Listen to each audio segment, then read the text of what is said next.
dans l'épisode précédent. Le livreur, en fait, avait déposé un avis de passage parce que le destinataire était absent. Et je suis le destinataire. Et j'étais pas absent. Et il n'y a pas d'avis de passage. Sauf que le problème, c'est qu'en plus là, jeudi c'est férié. Donc ça veut dire que je pourrais retirer le paquet lundi. Et là on est mardi.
Bonjour et bienvenue sur la chaîne du garage noir.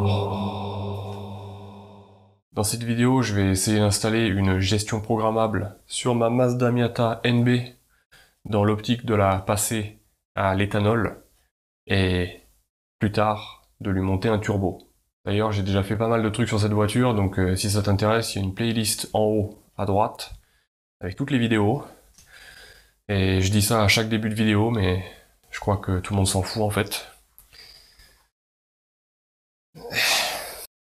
La plupart des gens ont tendance à installer des méga squirts sur les Mazda Miata, mais moi j'ai décidé de me servir de ça. Et ouais, une boîte en carton. What the fuck? Mais pas n'importe quelle boîte en carton. Cette boîte en carton, elle vient de Pologne. Et j'adore la Pologne. Ouais. Dans ce carton se trouvent en réalité des fils multicolores, absolument magnifiques.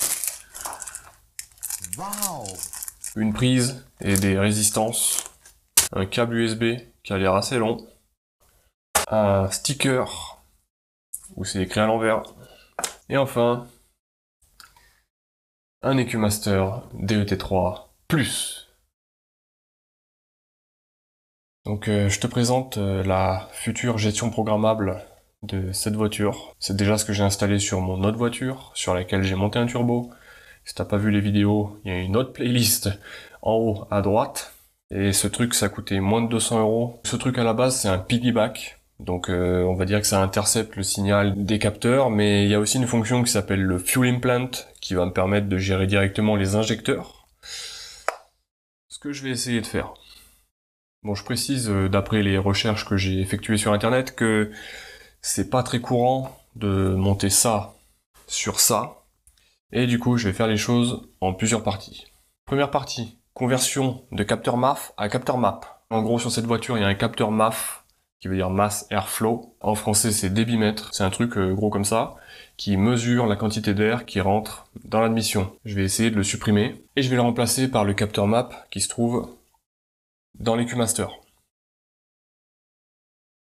Une fois que la conversion au capteur MAP sera faite, je vais brancher directement les injecteurs sur l'EcuMaster et je vais tenter de faire une carto au samplon 95. Et si j'arrive à faire ça, ben là je vais remplacer les injecteurs par des injecteurs plus gros. Là il risque d'y avoir des problèmes, hein, on en reparlera. Et après ça, je vais essayer de faire une carto à éthanol. Voilà, c'était le plan. Maintenant il faut le faire.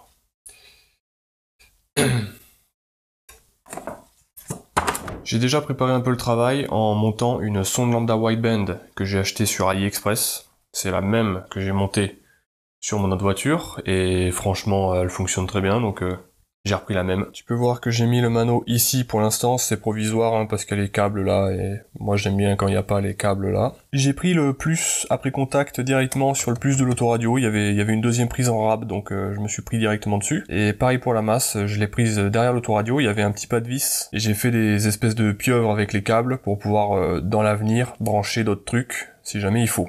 Tu peux voir quand je mets le contact que ça s'allume en même temps que l'autoradio. Incroyable. Et tu peux voir que j'ai fait arriver les câbles dans la boîte à gants. Bon, pour l'instant c'est tout en vrac, hein. J'essaierai peut-être de faire un truc un peu plus propre, mais bon, c'est dans la boîte à gants, donc on s'en bat un peu les couilles. Tu peux voir là que j'ai monté la sonde lambda wideband. Les câbles passent par là, passent par là. Ici j'ai fait un 8 et j'ai accroché avec des serflex. Et ensuite ça rentre ici. J'ai fait une découpe dans le plastique, là. Voilà. Du coup, j'ai déjà roulé avec la sonde lambda wideband pour voir un peu ce qu'elle me disait. Et on va dire qu'à faible charge, on est un peu pauvre, on est dans les 15 et quelques, alors qu'on devrait être à 14,7, mais je pense que c'est parce que la sonde lambda d'origine n'est plus branchée. Évidemment, le problème de pauvreté à bas régime sera réglé, puisque je vais enrichir avec les Q-Master. Voilà. C'est bon. Je suis vachement blanc, là. Tant que j'y étais, j'ai repéré les fils de l'écu, qui se trouvent ici, derrière la moquette.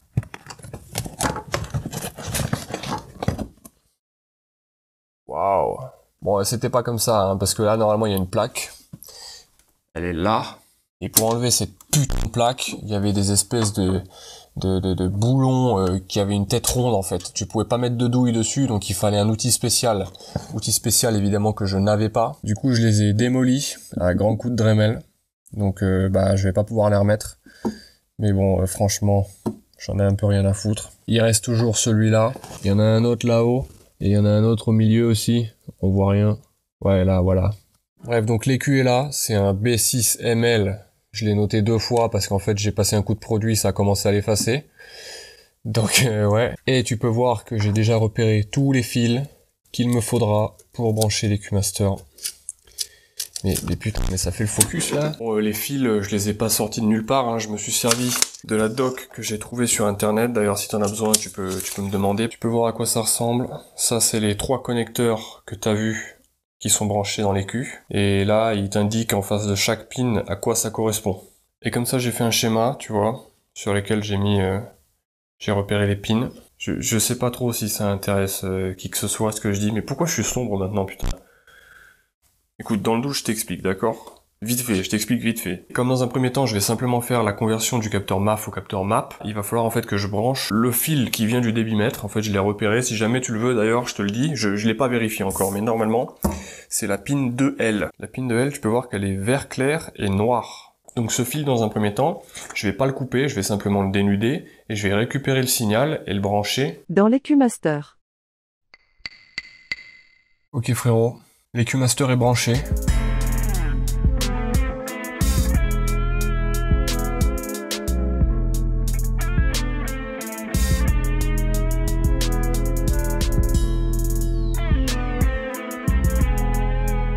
Pour l'instant, j'ai pas branché les injecteurs puisque, comme je t'ai dit, je verrai ça après.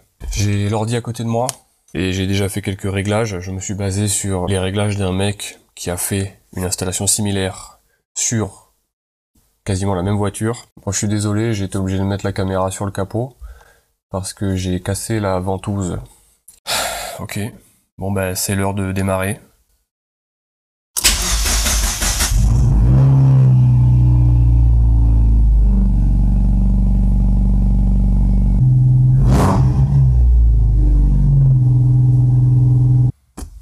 Bon bah ça a l'air de marcher.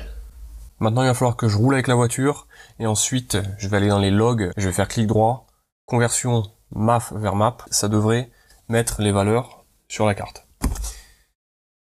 Donc c'est parti. Il y a une mouche dans le garage. Ok, Ok frérot, bon, tu peux voir que là on est à 16,4 au ralenti, donc c'est quand même très pauvre. Ça c'est probablement parce que la sonde lambda est débranchée.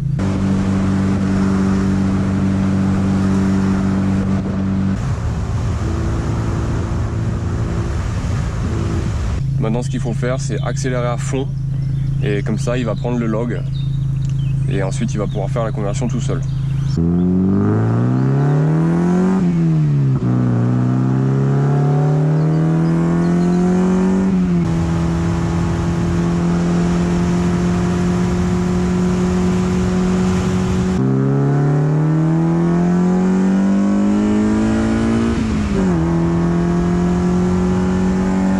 Je fais clic droit, convert MAF to map.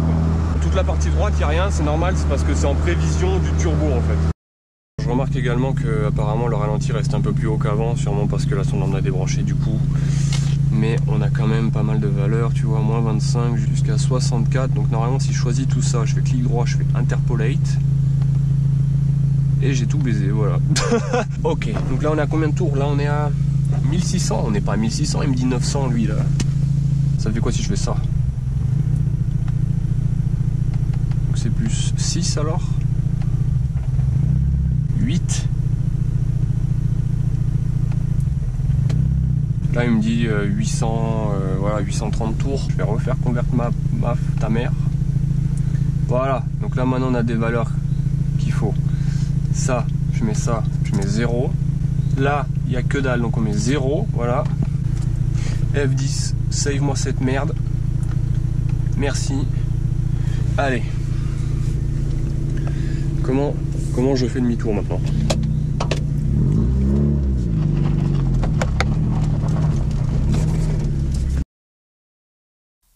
Ok frérot, nous sommes plus tard, dans l'avenir.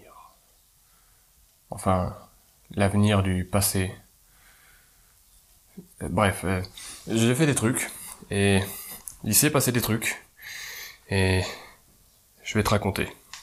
Après être allé rouler pour prendre les valeurs du capteur MAF, j'ai peaufiné un peu la map en remplissant les trous quoi. Et après j'ai coupé le fil du capteur MAF et j'ai branché l'EQ Master sur l'EQ de la voiture. Donc en gros, l'EQ de la voiture ne recevait plus le signal du débitmètre, mais recevait le signal de l'EQ Master qui simulait le débitmètre. Après ça j'ai essayé de démarrer et c'était pas ouf.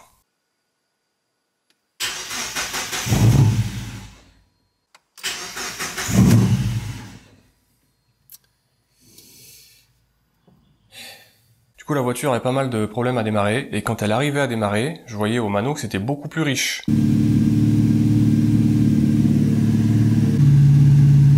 Donc j'en ai déduit qu'elle démarrait en limp mode. Le limp mode en gros c'est une sécurité, c'est que si jamais le capteur il pète, et ben ça pète pas le moteur quoi. Donc dans le doute, ça enrichit à mort. Je me suis creusé la tête, j'ai cherché dans tous les réglages, ta mère la p...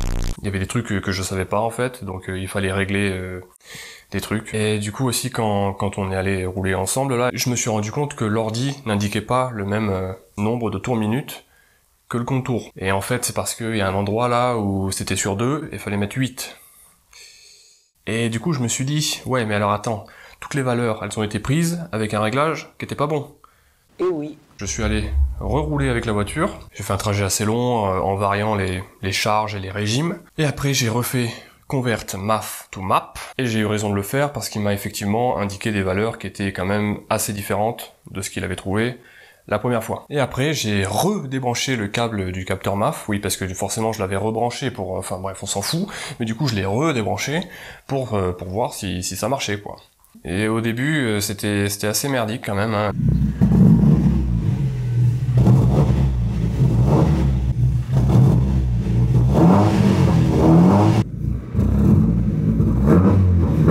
Et dans les tours, c'était beaucoup trop pauvre. Donc je suis allé rouler et j'ai essayé d'améliorer la carto. Moi je suis désolé, hein, j'ai rien filmé parce que... grosse flemme. J'ai essayé de trouver un peu toutes les valeurs qu'il fallait partout. Donc normalement c'était le travail de l'EQ Master de trouver le truc, mais au final, bon, j'ai modifié moi-même les valeurs pour que ça soit un peu plus homogène. Et à l'heure actuelle, si j'accélère à fond, le ratio est bon et le moteur prend les tours avec plaisir. Le ralenti est assez stable. Quand je donne des coups d'accélérateur, il s'étouffe pas. Donc, ça m'a l'air bien. Je vais démarrer, je vais te montrer. Ah, regarde, j'ai mis un sticker là. Waouh.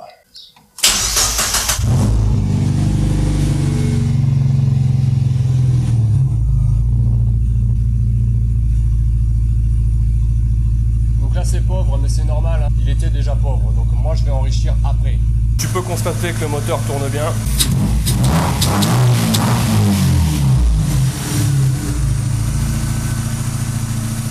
Yep, boy.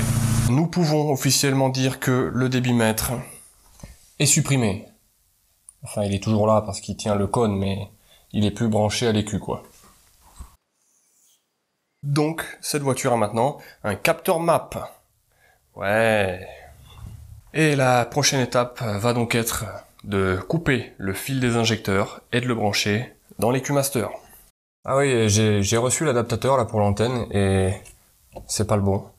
Donc ça m'a gonflé et j'ai coupé le câble de l'antenne, coupé le câble de la voiture et je les ai reliés ensemble. Bon, je l'ai fait un peu à l'arrache, hein, ça tient juste avec du scotch, mais ça fonctionne.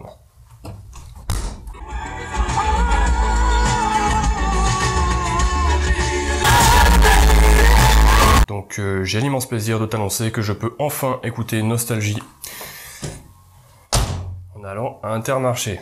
Deuxième truc que j'ai oublié de te dire, j'ai branché, mais on voit rien putain, j'ai branché une résistance sur le fil de l'airbag. Et tu peux voir qu'il n'y a plus le voyant. Tu peux voir également que j'ai monté ces trucs là à la place des trucs en caoutchouc qu'il y avait, pour rigidifier un peu la porte et pour enlever le jeu. J'ai acheté ça sur AliExpress, ça coûtait 17 balles. Il y a des gens qui disent que ça rentre pas, mais moi ça rentre, tu peux voir. Voilà. C'est parti. Branchement des injecteurs. Ok frérot. Nous sommes enfin prêts à mourir. Non, c'est pas ça. J'ai branché les injecteurs dans le DET 3. J'ai mis des cosses pour pouvoir les rebrancher dans l'écu si jamais il y a un problème, on va dire. D'origine, je pense qu'ils sont pilotés en séquentiel.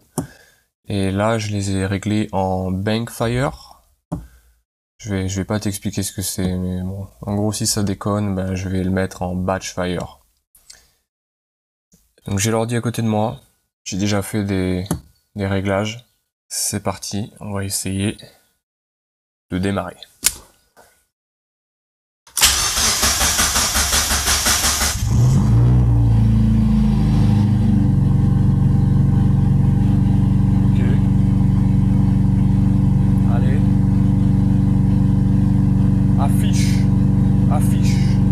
Affiche. Combien? 10. Ah.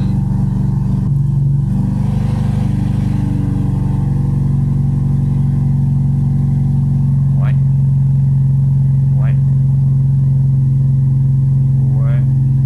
Voilà, actuellement on est à 14,8 de ratio. Le moteur est froid. Donc là il est en after start. Non, il est plus en after start. Là il est en warm up. J'ai essayé de régler le démarrage.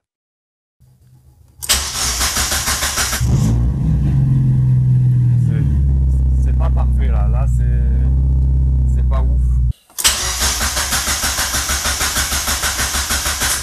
Non, donc là c'est pas la peine.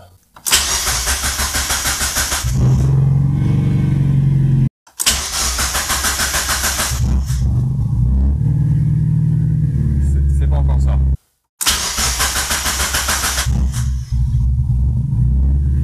Non là c'est trop riche. Ça démarre trop riche là.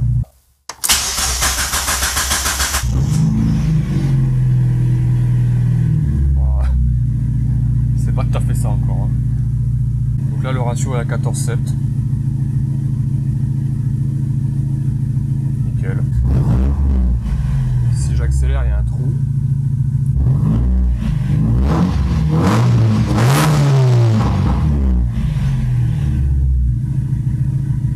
Ça marche. Et en plus elle pète. Cartoman, le retour.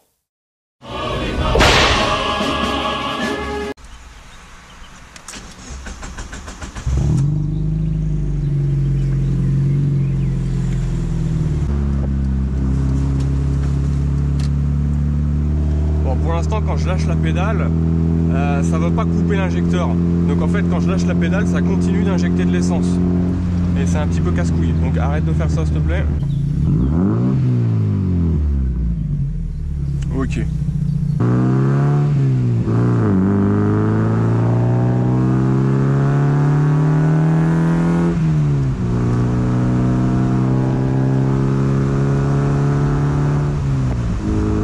Je vais essayer de passer en batch fire pour voir si c'est mieux ou pas. Voilà, je l'ai passé en batch fire, donc en gros, au lieu que ça soit 2 injecteurs par 2, c'est les 4 qui pulvérisent en même temps. Je vais voir si c'est mieux. Et donc ici là, j'ai dit qu'à partir de là c'était trop pauvre. Donc là on va mettre 50. Là on va mettre 50. Et toute cette zone là, je vais la monter.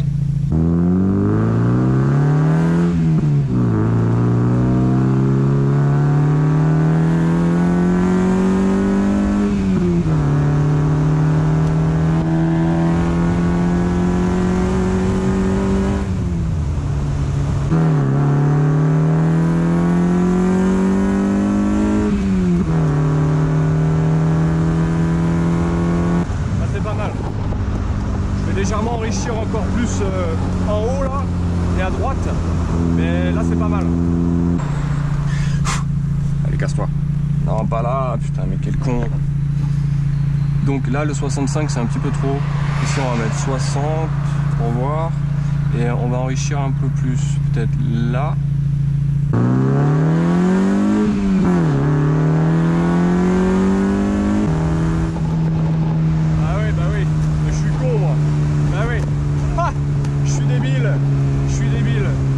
Laisse-moi t'expliquer à quel point je suis complètement con, parce qu'en fait j'étais en train de me servir de toute la map, sauf que j'ai oublié que là c'était la partie que j'avais réservée pour le turbo. Donc là en fait tout ce que je suis en train de faire ici là, ça sert à rien. Voilà. Donc en fait le à fond c'est ici. Bah oui, connard. On va faire plus 3. Voilà. Donc là à partir de 100 c'est la partie turbo. Mais comme il n'y a pas de turbo, bah on n'y va pas. Donc pour l'instant je me sers que de la moitié de la map pour le régler. Donc effectivement c'est pas optimal, mais je préfère faire comme ça plutôt que de devoir refaire toute la map une fois qu'il y aura le turbo. Alors que là quand il y aura le turbo j'aurai juste à toucher la partie droite. Tu comprends? Mais oui c'est clair. Mais oui, c'est clair.